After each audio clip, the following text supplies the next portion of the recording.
Ok, pessoal, nós estamos aqui com o Matheus, um grande sujeito. Conheci recentemente e ele que se vira para se considerar meu amigo ou não. Para mim, ele já é meu amigo, pelas coisas que ele fala, pela perspectiva que ele tem, a visão que ele tem do mundo, por ele correr atrás do espanto e do desespero e trazer colocações interessantes. Mas agora, nesse segundo bloco, Matheus, eu queria que você falasse para mim, por favor, não se ofenda, aterrissasse para a tua relação de intimidade com Deus, saindo um pouquinho dessa perspectiva acadêmica. Conta para mim alguma experiência que você teve em que você ouviu de alguma forma, da sua forma, a voz de Deus. Conta para mim.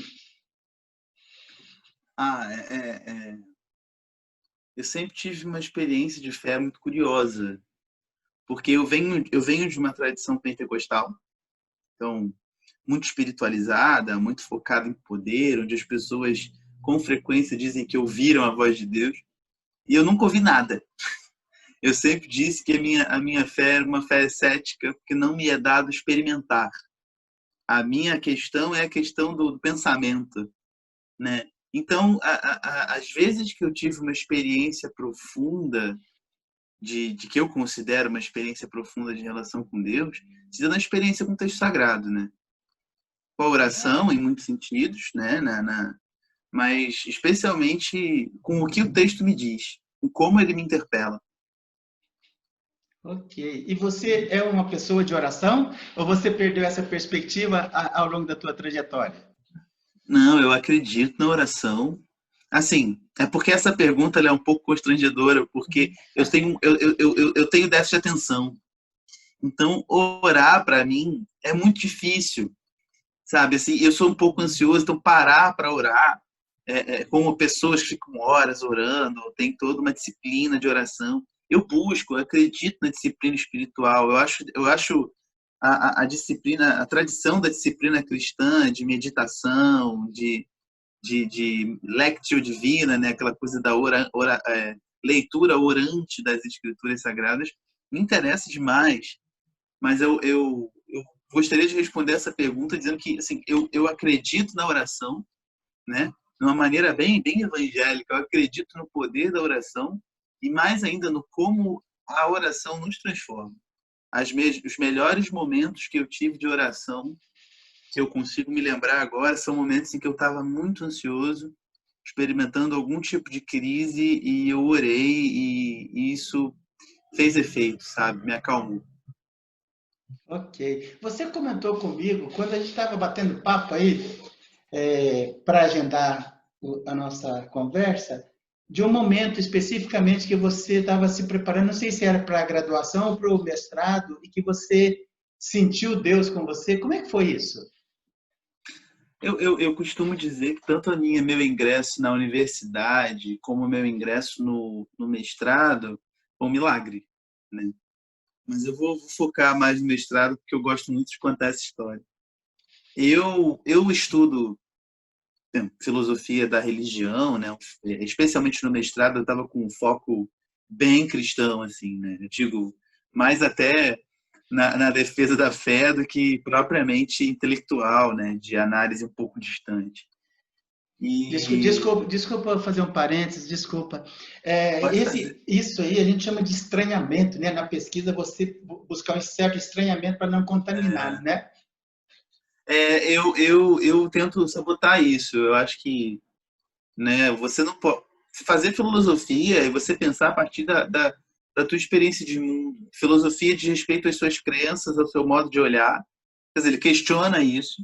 Tem algumas categorias fundamentais, entendeu? Mas você vai atrás na pesquisa daquilo que te toca, sabe? Você não pode ser um apaixonado por Guimarães Rosa e querer pensar o Guimarães Rosa num trabalho acadêmico, aí não, agora ele virou um rato que eu vou dissecar. Não, cara, é uma relação de paixão que você tem com aquele tema, sabe? Não é Eu acredito. perigoso isso? Perigoso, sim, no sentido do... a hora que o texto for falar com você, ele usar o seu discurso. Mas não é isso que todo mundo faz. Especialmente em humanas, você não está botando o seu discurso quando você vai fazer uma tese, especialmente. Uhum. sabe? Eu acho que você tem que ter rigor para defender o que você está fazendo. Entendeu? Você não pode Legal. simplesmente falar, é isso que eu acho. Não, existe um fundamento. Você vai ler o Grande Sertão Veredas. Você quer comentar aquela frase, se Deus quiser que venha, mas que venha armado, você vai ter que fundamentar o sentido da interpretação que você vai dar para isso. Mas é Legal. isso que te toca como paixão, entendeu? A pesquisa, o pensamento, especialmente o pensamento, ele é uma paixão. A filosofia, ele é uma doença que te toca. Não é você que escolhe ela, é ela que te escolhe.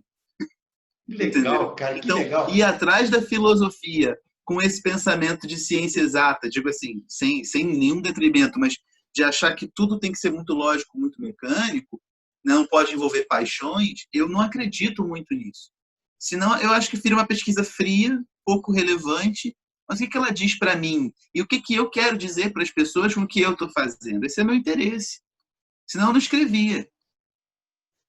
Agora, Muito bom. respondendo a sua pergunta, né, sobre essa questão da presença de Deus, a minha experiência é de enfrentar, por exemplo, no mestrado, uma banca muito rigorosa, né, professores muito rigorosos, com pontos de vista a respeito da filosofia bem demarcados, né? Era uma banca que tinha um professor de lógica, um professor de ética, sabe? Um professor de estética bastante rigoroso, um professor de filosofia da ciência, homens assim, pesquisadores assim, gigantes, gigantes. E eu tinha minha humilde pesquisa sobre a fé e o tornar-se si mesmo, Kierkegaard. Eu falei, cara, não vai rolar, sabe? É uma banca tão rigorosa que para 20 vagas só foram escolhidas 10 pessoas, sabe? Que outras pessoas não foram. E assim, meu trabalho foi aceito, sabe? Eu não achava que meu trabalho tinha rigor suficiente para ser aceito. Naquele tempo, então, hoje em dia eu até posso olhar humanamente e falar assim, ah, mas isso aqui estava bem escrito, sim, eu que tinha baixa autoestima, mas do ponto de vista da fé, eu tenho uma outra experiência, entendeu? É como eu entendi aquele momento. Não só isso, nesse momento de crise com esse trabalho, eu tive até um problema, porque eu tinha data para enviar e eu estava tentando duas universidades, a UERJ e a PUC. E a data da PUC era um pouco posterior, mas eu não ia ter tempo de fazer o que eles pediam. Então eu peguei o projeto da UERJ e mandei para a PUC. Só que eu esqueci de mudar o cabeçalho, então eu mandei para a PUC o projeto com o título da UERJ. E ainda assim, o meu projeto foi aceito, cara. Eu passei. Você passou nas Eu duas? passei. Passei nas duas. Eu fiquei na UERJ por conta de orientação mesmo, né? Já tinha um professor de filosofia da religião que eu já conhecia, que conhecia meu tema, e eu ia ter um pouco mais de dificuldade de orientação na PUC. Pô, mas que legal. Eu chamo de testemunho. Você pode chamar do que for. Esse teu Para mim é testemunho também. é lindo, cara. Assim, a gente perceber. Fiquei até com medo de fazer uma pergunta para você, se antes, diante do teu receio com relação à banca, se você tinha se esparramado diante de Deus. Mas eu não quis fazer essa pergunta, não. Mas eu achei tão bonito, cara, assim, a forma como Deus age na vida de cada um. Muito bonito, bem legal, cara. Me fala uma coisa, o teu mestrado virou um livro ou não? Não, não. Eu tenho desejo de publicar, mas eu tive revisitando ele recentemente, né? E algumas coisas eu teria que trabalhar, né? Fazer o trabalho do artesão, né? De rever o Você, texto, mudar algumas coisas. sim. Mas eu tenho um desejo de publicar porque eu acho que é importante, né? Uma obra, assim, é uma obra de comentário de uma obra, mas é um comentário de uma obra que a gente não tem, eu acho, em português, assim. Claro, teria Legal. que Me, submeter ao rigor de outros pesquisadores. legal. Me fala uma coisa, você tentaria fazer isso, mas procurando atingir o grande público? Seria bem interessante. Desafiador. Então, eu tenho feito diferente isso. Eu tento escrever de maneira simples. Simples assim, eu busco uma certa musicalidade na minha escrita, né? Eu percebo que quando eu escrevo, eu penso musicalmente, que é qual Desculpa, ritmo desculpa, que essa desculpa, frase tem. desculpa. Você tem isso o tempo todo. Eu ia perguntar se você tinha alguma outra coisa escrita fora do universo. Porque você tem a poesia em você, cara. Pode ter certeza, você tem a poesia dentro de você. Eu até evitei alguns comentários, que senão a gente ia ficar fugindo do tema. Por favor, não comente, tá? Eu vi Tá. em Fernando Pessoa o Kierkegaard, nos heterônimos dele. Você faz algumas lives de vez em quando, tem uns cursos. Aproveita aí para falar para o Então, pessoal que vai assistir como é que eles podem te tem a achar. ver, tem a ver com que a gente estava conversando, o senhor perguntou sobre se eu escrevo para o grande público. Eu tenho que fazer um trabalho melhor com ele, mas eu tenho uma página no Medium, né, que é uma rede social de textos, onde eu escrevo algumas coisas ali. Recentemente eu escrevi um texto bem focado em grande público, assim, que até um colega pesquisador de Kierkegaard lá do Nordeste pediu se eu não queria publicar num jornal que ele editava, aí saiu nesse jornal.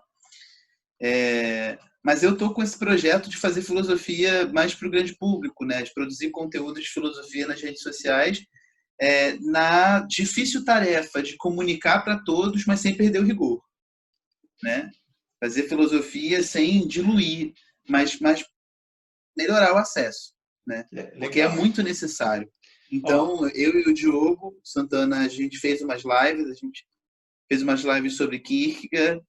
Agora a gente tem uma estacionada, mas eu continuo publicando, né? Sobre Kierkegaard, sobre outros temas. Mas dessas lives vão voltar. A gente vai ter um período grande, assim, de uma semana, talvez, de live todo dia, porque a gente está pensando em breve, a gente deve anunciar alguma coisa assim, mas um curso online focado nessa questão de ser mais para o grande público mesmo.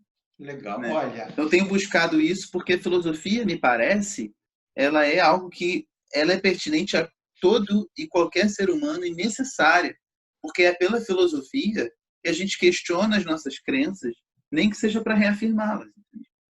Você sabe que você está querendo sair da Torre de Marfim, né? Tô, por favor. Eu não nasci para viver em torre, não, cara.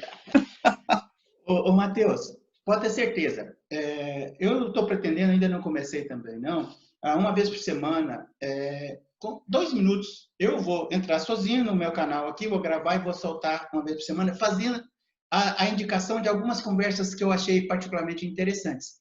Essa semana, por exemplo, amanhã está subindo o Emiliano Jamba, que trabalha a teologia negra. Ele escreveu Teologia e Negritude. Eu vou entrar na quinta-feira, sugerindo que o pessoal assista o bate-papo com ele, porque é muito interessante. E vou falar também do Matheus, um xará seu, que faz trabalho com moradores de ruas, aqui em Campinas, um teólogo. Então, eu vou chegar, eu entro e falo das duas entrevistas e vou sugerir o pessoal assistir. Quando você começar aí, quando você tiver as lives, pô, manda para mim que eu vou indicar para o pessoal assistir também. Vamos trocar figurinha, é bem legal. É uma das propostas do meu canal, é dialogar com o grande público, buscar esse desafio. Tá bom? Sim, e onde eu tenho, o senhor tinha perguntado, só para emendar que eu acabei não respondendo. Eu tenho feito isso no meu Instagram, especialmente, que é @mchimaelter. Aí tem que copiar o nome, é complicado mesmo. Mas os vídeos, as lives estão salvas lá no meu IGTV, tem postagens lá semanais, às vezes diárias, né? Tem o Twitter também @mchimaelter, onde eu tenho comunicado mais, assim, o meu material. E aí a gente está com um perfil no Telegram, o link está lá na minha bio do Instagram, onde todo dia, ou quase todo dia, eu posto alguma reflexão filosófica em formato de áudio ou alguma indicação bibliográfica. Legal. Matheus, quero te falar que foi um prazer enorme, não preciso nem falar, né? Foi um prazer enorme bater papo com você, trocar algumas ideias aí. E futuramente a gente volta a conversar, tá bom? Um abração, muito obrigado. Tá bom. Muito obrigado, Demerval. Obrigado pela oportunidade, obrigado pelo convite. Foi certamente um prazer. Até a próxima, de verdade. Até a próxima.